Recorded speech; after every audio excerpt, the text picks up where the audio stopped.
Hello everyone, greetings from the 7th of Nero. AJ here, continuing the series on slightly more in-depth looks at the various armed forces of the powers and factions of Imoran. This time with attention on Cygnar, the folks in blue as it were. As a contrast to most other factions, and as mentioned in Khador's piece, Cygnar has seen a bit of an aesthetic update going into Mark IV to reflect technological developments in world. But, like Khador, I do not believe a sufficient amount of official lore has been released for Cygnar's new look army to be able to provide an adequate presentation on the new First Army and Storm Legion, which are analogues of the earlier older Gravediggers and Storm Division. So what follows covers the Cygnaran army up to the events of Oblivion and the Claiming, framed as being presented for the benefit of adventurers in the Requiem setting, with only a couple of allusions to what they've become in the present time in-game. Depending on how things go, Mark IV releases will instead get a more integrated look at everything available at the future time of writing. We'll have to see. While Khador has debatably the largest and most locally well-integrated army in all of Imoran, Cygnar rivals their northern counterpart by virtue of organisation and logistics. One may easily split hairs about how an average trencher is considered superior in all but nationalistic fervour to a winter guard by those who have the misfortune of facing each in battle. But this is a distinction I am somewhat loath to make. I am merely a chronicler, not a military analyst, and not a human one at that. Even so, something must be said of the quality of the average Cygnaran trooper who joins. It is worth reiterating a volunteer service. Indeed, King Leto and his nephew Julius after him both refused to institute conscription except under the very direst of circumstances. In such light, many officers, especially those who oversee the training grounds, consider volunteers to the Cygnaran army to be the very worst of society, for who else would have nowhere else to turn when they have no trade or profession to take up, or have so failed at said trades or professions that they resorted to joining the army. But that they are transformed into a highly disciplined fighting force, among the best humanity has to offer, capable of noteworthy feats of arms, all through training and enduring many a travail with their peers. This may easily be seen as a small miracle of sorts. Having said that, while the trenches form the backbone and largest component of the Cygnaran army, or rather its four subsidiary regional armies, they are supported by a wide variety of formations, whether elite, specialist, arcane, or traditional. But even among the trenches themselves, they are divided among numerous branches, so a battalion from the First Army, for example, is quite self-sufficient and effective when confronting comparable units from any other nation's army. This infantry tradition came about from the numerous wars fought between Cygnar and Khador during the Iron Kingdom's era. The days of asymmetric warfare and large-scale conflict against the Orgoth gave way to more static battles and positional warfare along often predefined fronts in the succeeding centuries, and at some point, the Cygnaran infantry became known as much for the shovels they carried as their tenacity. Their macabre nickname of Gravediggers soon followed, as did their war cry of Dig Deep, a reference to both the trenches they dug upon deployment and their resolve to keep on fighting. Consequently, the length and intensity of a trench's active service could, and indeed can, often be discerned by quite how discoloured and mud-stained their blue uniforms had become. Originally, the trenches were just a somewhat specialised branch of the army's line infantry, armed with carbines for convenience and combat efficacy. However, as their skills became a more prominent requirement for effective combat in Cygnar's war efforts, they became said line infantry in large part, developing specialist branches within the corps itself. As the need to address an increasing variety of tactical functions grew, this led to the formation of platoons of trencher commandos, a regiment's vanguard, and trencher long gunners, the line infantry's long-range small arms fire support. This diversity meant following developments came as a matter of course, making a regiment of trenchers a completely self-contained force capable of effective independent action. Additional support units came in the form of light artillery, the chain gun, and cannon crews. Meanwhile, some of the Ogren and Cholkin who served with the corps were retrained for wielding converted heavyweight hunting rifles. These express teams, so nicknamed for the Raven Express rifle carried by the Ogren or Cholkin, would be the first into enemy entrenchments, or the first to initiate assaults where defences are strongest. A more recent, but no less characteristic component of the Cygnaran army is the Storm Division, though rumours among the mercenary trade have circulated that a reorganisation is looming, and the soldiers of this unit will be kept apart with the formation of the Storm Legion in its place. No matter its name though, its origins remain the same, an elite regiment which used experimental voltaic weaponry, resulting in a high-impact tactical force which could act as a hammer to the trencher's anvil. Established by King Leto long before he ascended to the throne, he maintained an unmatched level of esteem for this division, to the extent its soldiers were collectively granted knightly status, This elevation was and remains a worthy honour, for their reputation is well deserved, all throughout its ranks. Indeed, during the time when they were considered most operationally significant, at least as far as the wars Cygnar was embroiled in were concerned, the Storm Division was a strategically flexible unit, informally the Armed Forces' 5th Army. All Storm Knights are armed with weapons derived from the late Artificer General Sebastian Nemo's designs, featuring an integrated storm chamber which, upon impact, discharge an invariably deadly bolt of galvanic energy at whatever unfortunate soldier is close by.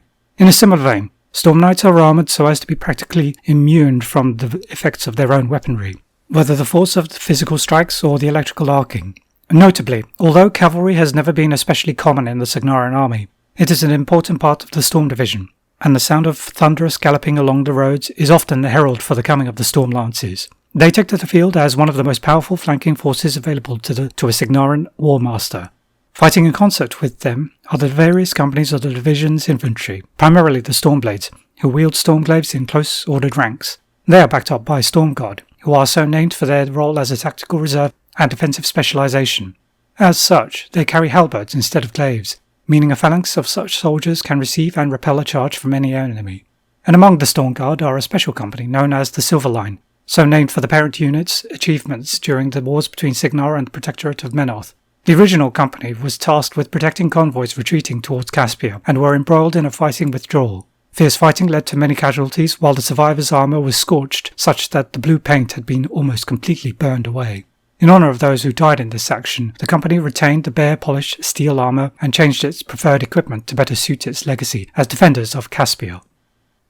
Related to, but separate from, the Storm Division is a cadre of arcanists who are less soldiers and more researchers. The Stormsmiths hone their skills to wield lightning as a weapon in and of itself, in contrast to the Storm Knights. Thus, they bring a more unconventional variety of weapons, the most common being the Stormcaller staff, which channels the wielder's arcane force into controlled manifestations of electrical storms of varying magnitude. Special groups of Stormsmiths are equipped with the Storm Tower, which was the natural conclusion of the military application of telegraph technology developed by the now familiar name of Sebastian Nemo. In the same manner the telegraph's generators aid the long-ranged transmission of electrical signals, the Storm Tower, when activated, generates a static field above the battlefield, which sends bolts of lightning towards enemy positions, in a way acting as an oversized stormcaller. The Stormsmith's work culminated in the Stormstrider, akin to a mobile and upgraded Storm Tower, whose generator is capable of powering its limbs and weaponry, both for extended periods of time. Also on the more arcane end of the spectrum among Cygnar soldiers, Warcaster graduates of the Strategic Academy notwithstanding, the militant Order of the Arcane Tempest stands as the most influential organisation across the Iron Kingdoms for training gunmage sorcerers. These individuals have a notable affinity for firearms and are trained to imbue the ammunition they use with a range of properties which manifest upon contact between bullet and target. These can range from amplified destructive power to selective targeting, allowing a gunmage to shoot their intended target through several solid obstacles without any loss of the bullet's efficiency. Perhaps more so than other branches of the Cygnaran army, the Arcane Tempest's gunmages take on roles based on the extent of their arcane ability, which in turn indicates their rank. As such, fully trained gunmages form small strike squads with their peers, armed with magelock pistols and led by experienced officers who have proven tactical expertise and skill in their craft with respect to application of their rune shots, which they can also confer to a warjack in attendance. Especially skilled elites among them wield magelock rifles, while the strongest of those who take to the field, the Adepts, exemplify the gunmage's use of the rune shot thanks to their even greater versatility and prowess. And like the Storm Division, the militant Order of the Arcane Tempest sees the value in cavalry, with its so-called Tempest Blazers able to rapidly transfer their brand of arcane destruction from one part of the battlefield to another. And forming the irregular aspect of Cygnar's forces are the elements of the Cygnaran Reconnaissance Service, led by Scout General Bolden Rebald, which occasionally fights alongside units from the four armies. The most notable of these are the squads of Rangers, who are also able to carry out scouting duties, whether as part of CRS operations or for an army's vanguard. Some officers from the army even act directly in some capacity for the CRS, such as Captain Jeremiah Cray, an innovative cavalry commander who answers directly to the Scout General. The Rangers, over whom the captain incidentally also has a measure of authority despite his specialization as both a warcaster and cavalier, are unlike any other part of the Cygnaran armed forces, though they serve to defend their nation and their king like everyone else, and have uniform arms, equipment and training. Their methods are quite diverse, and on an individual level, there is a degree of trust and silent camaraderie, which is unknown among the other corps. According to rumour, and what I as a civilian can glean from publicly available materials, the Rangers are formidable pioneers who have been known to support military efforts communicating via a complex set of signals and make use of a great deal of supplementary equipment, which would not be unfamiliar to Mage Hunters of Ios. This allows them to aid or take the lead in the execution of swift, silent and surgical strikes against the kingdom's enemies. One not so much military tradition as a military order, which has been a staunch ally of Cygnaran interests, in particular those of the Church of Morrow, is the Order of Illumination. More than any other human organisation, they have been most relevant in their overall purpose and determination with respect to recent events concerning the Infernals. Founded shortly after the victory against the Orgoth, the Order of Illumination initially acted within the shadows, seeking out and executing or otherwise dealing with known Infernalists across the human world. Because of their focus, it is known that they were aware of the impending invasion and made appropriate plans, similarly aware allies, or rather thralls, of the Infernals would easily obfuscate any effort to bring the Infernal threat to light. However, while obdurate in pursuing their goals, the Order cannot call upon a particularly large force of soldiers, most of whom are assigned to small strike teams, an artifact of their historic methods which tended more towards subterfuge. The Vigilants and Resolutes complement each other in training and function, all of them in fine panoply adorned with religious iconography and the appearance which harkens back to ancient knightly orders, something they can do now that the Order of Illumination is acting openly. And in a similar vein are the Knights of the Church of Morrow itself, the precursors, who make similar oaths, albeit with a duty as defenders of the Moran faith. These devout knights follow the teachings of their god absolutely, and though each is a disciplined warrior of no little skill, next to any noble tradition or order, they are measured participants in battle, fighting to defend first and foremost. Their white and silver colours are seen as a symbol of hope for Cygnaran regular forces, a light in the dark, to put it whimsically, though many they fight alongside understandably interpret this sentiment quite literally. Lastly are the slightly more parochial units, shall we say, most notably the long gunnery riflemen and noble sword knights. While they were once a mainstay of the Cygnaran army during the Iron Kingdom's era, the recent wars of the modern era, and especially the Infernal invasion, have brought into question their value and purpose within a modern fighting force.